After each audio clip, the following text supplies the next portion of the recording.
여러분, 안녕하세요. 2025년 4월 5일 밤 서울 올림픽홀 무대 뒤편의 대형 LED 스크린에는 김YONGBIN 라이브리 커넥트라는 문구가 반짝이고 있었다.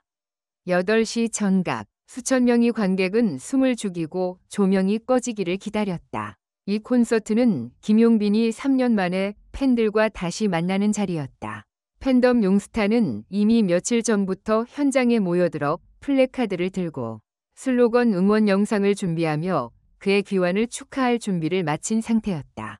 하지만 아무도 예상하지 못했다. 이날 이 무대가 예정대로 진행되지 않으리라는 것을. 무대 조명이 켜지지 않은 채 10분, 20분이 지나고 관객 사이에서는 수군거림이 시작되었다. 그리고 마침내 들려온 공식 안내 방송. 죄송합니다. 아티스트의 요청으로 오늘 콘서트는 부득이하게 취소되었음을 알려드립니다. 순간 객석 전체는 얼어붙었다. 충격, 당황, 혼란. 일부 팬들은 울기 시작했고 몇몇은 믿을 수 없다는 듯 입을 틀어막았다. 하지만 그 누구도 분노하거나 소리치지 않았다. 그것은 김용빈이 그간 쌓아온 진정성과 신뢰의 결과였다. 사실 이날 무대는 단순한 콘서트가 아니었다. 커넥트라는 이름처럼 김용빈은 이 콘서트를 통해 잊고 지낸 과거와의 화해, 팬들과의 감정적 재결합을 이루고자 했다. 하지만 무대를 앞두고 백스테이지에서 마주친 한 인물로 인해 모든 계획이 흔들렸다. 바로 2018년 팬 사인회에서 마지막 인사를 나눴던, 지금은 병으로 긴 투병을 해오고 있던 소녀 팬 서연이었다. 김용빈은 리허설을 마치고 무대에 오르기 직전 스태프를 통해 그녀의 존재를 알게 되었다.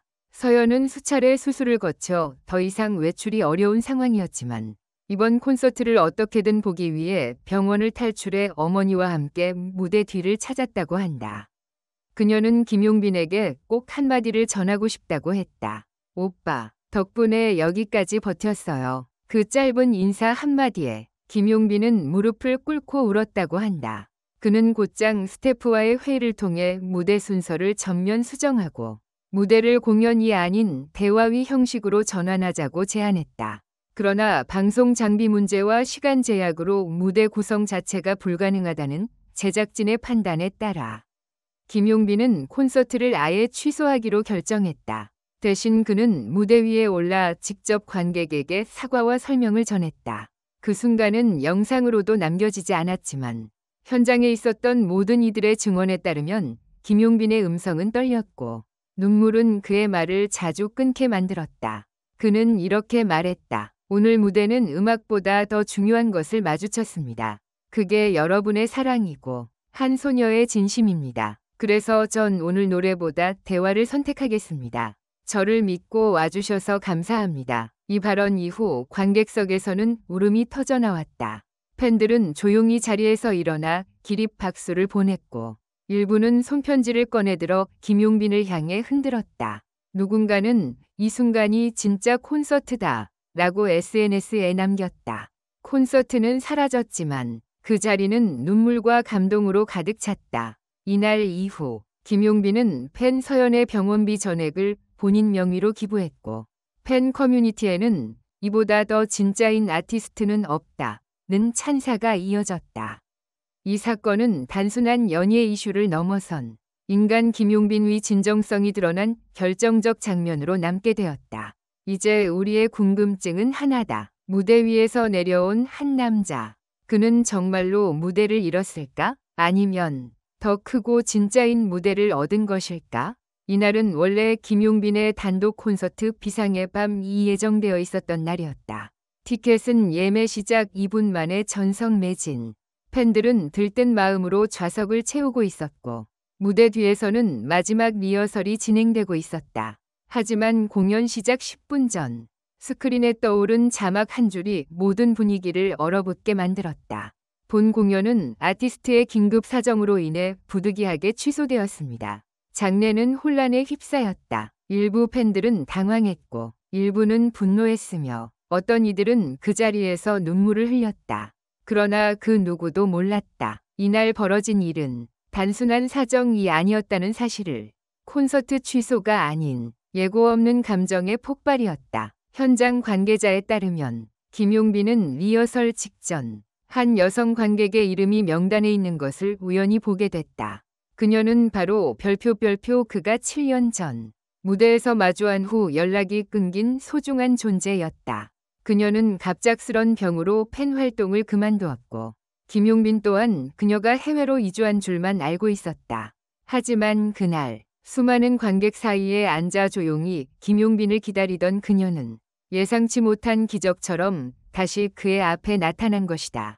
김용빈은 이 사실을 확인한 직후 감정이 폭발했다. 무대에 오를 수 없을 정도로 그는 리허설장에서 주저앉아 30분간 눈물을 흘렸고 공연 스태프 전원에게 말했다. 오늘은 팬을 위해 노래할 수 없습니다. 오직 그 사람을 위해 울어야 합니다. 팬들 앞에서 무릎 꿇다. 전대미문의 무대 아닌 무대. 20시 정각. 원래 공연이 시작될 시간이 되자 김용빈은 무대 중앙에 혼자 등장했다. 마이크도 음악도 조명도 없었다. 그는 조용히 팬들에게 고개를 숙이며 이렇게 말했다. 죄송합니다. 오늘 저는 노래를 부를 수 없습니다. 하지만 여러분에게 꼭 보여드리고 싶은 순간이 있습니다. 그리고 그는 관객석 맨 앞줄 37번 좌석을 향해 걸어갔다. 그곳에는 투병 끝에 기적처럼 회복한 그의 오랜 팬이 눈물을 머금고 앉아 있었다. 김용빈은 무릎을 꿇고 그녀의 손을 잡았다. 당신 덕분에 지금의 내가 있습니다. 잊지 않고 살아줘서 정말 고마워요. 관객들은 숨을 죽였고 무대는 침묵에 잠겼다. 하지만 그 침묵은 단 10초 만에 깨졌다. 장례를 울리는 수백 명이 흐느낌. 누군가는 손수건으로 눈물을 닦았고 누군가는 자리에서 일어나 박수를 쳤다. 콘서트는 취소됐지만 그날 밤은 절대 사라지지 않는다. 그날 김용빈은 단 한 곡도 부르지 않았다. 하지만 그 누구도 실망했다는 말을 하지 않았다. 대신 SNS에는 이런 글들이 폭풍처럼 올라왔다. 그 어떤 무대보다 감동적이었다. 인생에서 가장 잊지 못할 콘서트. 비록 노래는 없었지만 마음은 가득 찼다. 김용빈은 진짜다. 가수 이전에 사람으로서 진심을 보여준 날이었다. 한 음악 평론가는 이렇게 정리했다. 김용빈은 무대를 포기함으로써 새로운 무대를 만들었다. 그것은 진심과 인간의 가치가 중심이 되는 무대였다. 소속사의 입장은 예고 없는 진심이 주는 불안정한 감동. 다음 날 오전 김용빈의 소속사 스타일멘터는 공식 입장을 발표했다. 김용빈 씨는 그날 밤 아티스트가 아닌 인간으로서의 결정을 내렸습니다. 회사는 이 결정을 존중하며 향후 일정에 대한 자세한 내용은 추후 공지드리겠습니다. 일부 네티즌들은 김용빈의 결정이 프로답지 못하다고 비판했지만 대다수 팬들은 그를 옹호했다. 모든 아티스트가 무대에서 울 수는 없다. 하지만 울 만큼 진심인 사람만이 무대를 멈출 수 있다. 후속 소식, 다시 열리는 콘서트, 그리고 특별한 자리. 김용빈은 며칠 뒤 자신의 인스타그램에 자필 편지를 올렸다. 그날 저는 노래보다 더 소중한 것을 느꼈습니다. 무대를 포기한 게 아니라 여러분과의 약속을 지키기 위한 시간이었습니다. 조만간 다시 무대에서 이번엔 함께 울고 웃을 수 있도록 준비하겠습니다. 그리고 드디어 발표된 재공연 일정. 5월 18일 같은 장소에서 그날이라는 타이틀로 다시 열린다. 특별 게스트는 그날 밤 37번 좌석에 앉아 있었던 바로 그 팬이 무대 위에 올라 김용빈과 함께 약속이라는 곡을 함께 부를 예정이다. 세상에 많은 콘서트가 있다. 화려한 조명, 현란한 무대, 완벽한 세트리스트. 하지만 진짜 기억에 남는 건 사람의 진심이 오롯이 전해지는 순간이다. 그날 밤 노래는 없었지만 그 무엇보다 뜨거운 무대가 있었다. 그리고 그 무대는 지금 이 순간에도 누군가의 가슴 속에서 계속 울리고 있다.